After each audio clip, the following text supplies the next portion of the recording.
50 টাকার food challenge, তাও আবার 24 ঘন্টা।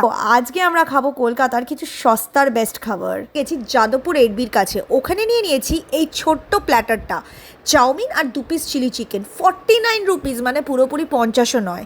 তারপর চলে গেছি নীলাচল কেবিল বাগবাজারে, সেখানে পাওয়া যায় 50 টাকার ভেতরে ভেটকি মাছের কচুরির সঙ্গে ঝাল ঝাল আলুর দম। এই কচুরির কিন্তু জুড়ি মেলা ভার, মানে 50 টাকার গিলতে গিয়ে 200 টাকা খালি আমি যাতায়াতেই খরচা করে দিয়েছি।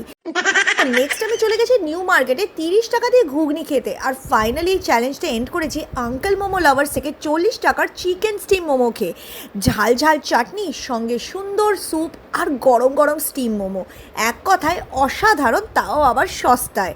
আমি যে খাবারগুলো খেয়েছি কোনোটা তোমরা ট্রাই করেছো কি? নিচে কমেন্ট করে জানাতে ভুলবে না। বাই। দেখো, যতই সস্তা খাই কি দামি, পেট তো একদম উবুটুবু, আর এই উবুটুবু পেটকে শান্ত করতে গেলে আমাকে তো গ্রিন টিতে চুমুক দিতেই হবে। তাই বাড়ি ফিরে আমার আগারোর মাল্টিকুক কেটেলাতে চট করে জল ফুটিয়ে নিয়েছি, গ্রিন টিটাও বানিয়ে নিয়েছি। এবার এই গ্রিন টিতে হালকা চুমুক আর সঙ্গে এডিট। তোমরা কিন্তু লাইক করতে ভুলো না for more such videos, no doubt. By.